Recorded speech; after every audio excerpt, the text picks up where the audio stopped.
Saya Arpina Putri sebagai pemateri dan saya Yuliana Silvi sebagai narasumber. Menurut Anda, apa 3 prinsip utama yang harus diperhatikan oleh seorang guru SD atau MI dalam memilih media pembelajaran? Kemudian, coba Anda jelaskan apa alasan akademiknya. Baiklah, saya akan menjawab pertanyaan dari saudari. Menurut saya, ada pun 3 prinsip utama yang harus diperhatikan oleh seorang guru dalam penggunaan atau pemilihan media pembelajaran di SD atau MI. Nah, prinsip yang pertama yaitu seorang guru itu harus menyesuaikan dengan tujuan pembelajaran. Nah, yang kedua yaitu seorang guru SD atau MI harus menyesuaikan dengan materi pembelajaran. Yang ketiga yaitu seorang guru harus menyesuaikan dengan metode pembelajaran atau strategi pembelajaran yang akan digunakan. Nah, seorang guru juga harus menyediakan sebagai RPP, modul, dan sebagai berikutnya. Dengan 3 prinsip utama tersebut, maka seorang guru SD atau MI dalam proses pembelajaran itu akan membuat lebih efektif, efisien, dan kondusif. Digitalisasi pendidikan semakin berkembang. Apa kelebihan dan kelemahan penggunaan media digital seperti video pembelajaran, kuis interaktif, animasi pada siswa SDMI dari aspek perkembangan kognitif dan karakter tersebut? Baiklah, saya akan menjawab pertanyaannya. Adapun kelebihan dan kekurangan dalam penggunaan media digital tersebut, baik dari aspek perkembangan kognitif maupun perkembangan karakter. Yang pertama, kita membahas mengenai kelebihan penggunaan media digital tersebut, baik dari segi aspek kognitif maupun karakter. Yang pertama yaitu meningkatkan pemahaman siswa. Dengan menggunakan media digital tersebut, baik video maupun animasi, dapat membuat siswa itu lebih mudah memahami pembelajaran atau materi yang telah dijelaskan oleh guru tersebut. Nah, yang kedua yaitu meningkatkan keterlibatan siswa. Dapat membuat siswa itu lebih aktif. Yang ketiga, dapat meningkatkan motivasi minat belajar siswa. Karena dengan video animasi tersebut membuat siswa itu lebih menarik perhatian siswa itu untuk lebih kondusif dalam mendengarkan maupun mempelajari pembelajaran yang telah dijelaskan oleh gurunya. Nah, kemudian dengan segi karakternya itu dapat meningkatkan keterampilan sosial, semisalnya dengan interaksi guru dengan siswa maupun siswa antar siswa. Nah, adapun kekurangan dari penggunaan media digital tersebut, yang pertama yaitu kurang mendalami. Kurang mendalami dimaksud di sini yaitu seorang guru kurang memaparkan materi dengan jelas. Seorang guru hanya memaparkan materi yang telah dirinci dalam media tersebut, sehingga seorang siswa itu kurang mendalami pembelajaran tersebut mengenai materi yang telah diajarkan. Nah, yang kedua yaitu ketergantungan, sehingga siswa itu tidak memiliki kemampuan untuk belajar mandiri. Di kelas 2 SD, guru mengajarkan materi tentang benda cair dan benda padat. Guru hanya menggunakan ceramah dan gambar di papan tulis, sehingga banyak siswa yang tidak memahami perbedaan keduanya atau studi kasus media konkret. Pertanyaannya, kesalahan apa yang dilakukan seorang guru terkait pemilihan media? Kemudian, rancang alternatif media konkret yang lebih tepat dan jelaskan bagaimana Anda menggunakannya di kelas tersebut. Baiklah, adapun kesalahan yang dilakukan oleh seorang guru tersebut yaitu seorang guru tidak menyesuaikan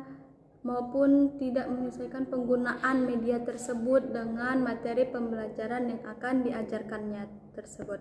Nah, jadi seorang guru itu harus menyesuaikan media dengan materi pembelajaran yang akan diajarkannya.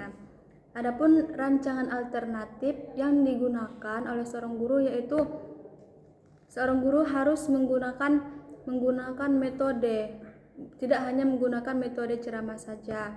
tetapi seorang guru harus mencontohkan medianya secara langsung atau yang nyata. Semisalnya dalam studi kasus itu mengenai benda cair dan benda padat.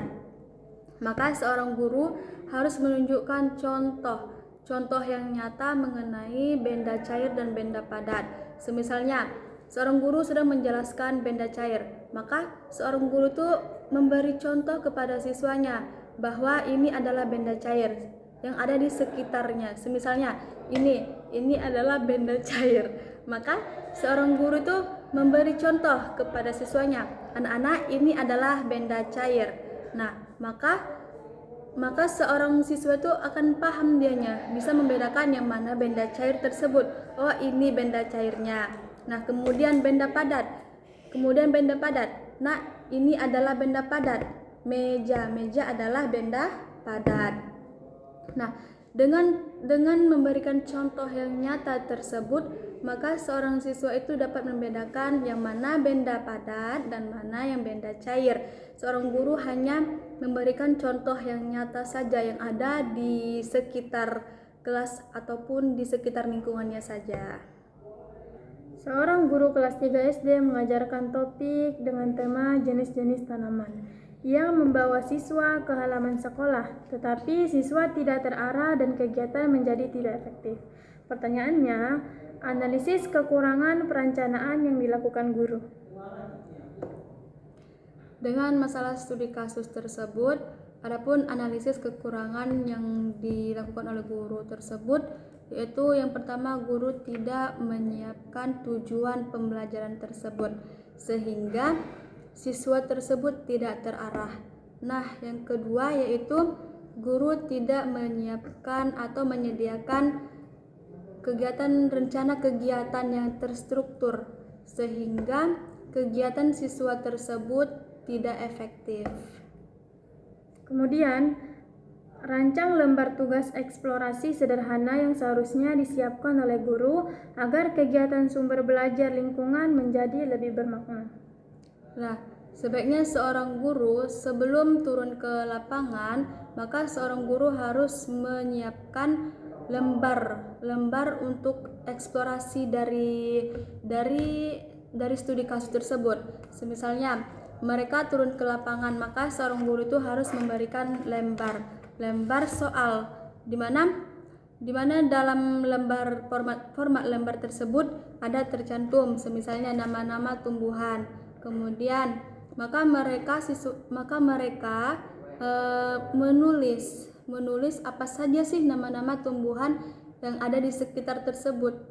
Kemudian mereka menulis apa sih manfaat dari tanaman tersebut, seperti itu. Seorang guru kelas 4 SD menggunakan video YouTube untuk mengenalkan materi dengan tema cahaya dan bayangan. Namun, videonya terlalu panjang dan banyak bagian yang tidak relevan. Pertanyaan yang pertama, coba jelaskan prinsip selektivitas dan kesesuaian dalam pemilihan media digital tersebut. Nah, dalam studi kasus tersebut, maka seorang guru sebelum menggunakan media tersebut, maka seorang guru itu harus memilih media yang relevan yang menyesuaikan dengan tujuan pembelajaran maupun kurikulum pembelajaran tersebut. Kemudian seorang guru memilih media yang sesuai dengan kemampuan siswa. Kemudian seorang guru itu memilih media itu yang lebih efektif agar dapat meningkat motivasi belajar siswa. Kemudian pertanyaan berikutnya, coba rancang panduan singkat pemilihan video pembelajaran yang baik untuk siswa SD atau MI. Adapun panduannya, yang pertama yaitu seorang guru pilihlah video yang relevan dengan tujuan pembelajaran tersebut. Kemudian pilih video itu yang lebih efektif, yang dapat menyampaikan informasi itu secara jelas sehingga dapat membangkitkan motivasi minat belajar siswa tersebut. Kemudian seorang guru itu pastikan video tersebut memiliki kualitas gambar dan suara yang baik. Tidak mesti menggunakan video yang durasinya panjang. biar jelas asalkan siswa itu paham. Wassalamualaikum warahmatullahi wabarakatuh.